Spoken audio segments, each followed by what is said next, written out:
परशुराम की बात करें, परशुराम की आपके पॉडकास्ट में पहले बहुत बात हो चुकी है। 4 युगों में से 3 युगों में परशुराम का ज़िक्र है, उनकी बातें हैं। लेकिन ये बहुत इंटरेस्टिंग पार्ट है कि कैसे जो पिनाका उनका जो धनुष था, जो शिव जी ने दिया था, वो 21 बार उन्होंने क्षत्रिय विहीन किया, क्योंकि उनके पिता को मार दिया गया था, तो क्षत्रियों से नाराज़ हो गए थे। अब क्षत्रियों से नाराज़ होके वो क्षत्रियों पे भारी क्यों पड़ रहे थे, उसके पीछे भी एक कहानी है। तो हर चीज़ का ना लॉजिकल एक्सप्लेनेशन है हमारे पास, कि उनके जो पिता थे, वो तो ऋषि थे, लेकिन उनकी जो माँ थी, वो क्षत्रिय थी, रेणुका नाम था उनका।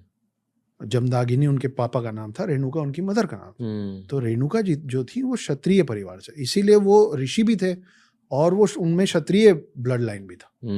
तो 21 बार क्षत्रिय विहीन करते करते वो भूल गए कि 21 बार हो गया। फिर उनको याद दिलाया गया, हनुमान जी उनको याद दिलाया कि महाराज प्रभु हो गया, रुकिए। अब वो जो यहाँ मोटा मोटा ये Parshuram is one of the Dashavatars. Parshuram एक लौते ऐसे शख्स हैं सब में, जो दशावतार के 10 लोगों में भी उनका नाम है और 7 चिरंजीवियों में भी उनका नाम है।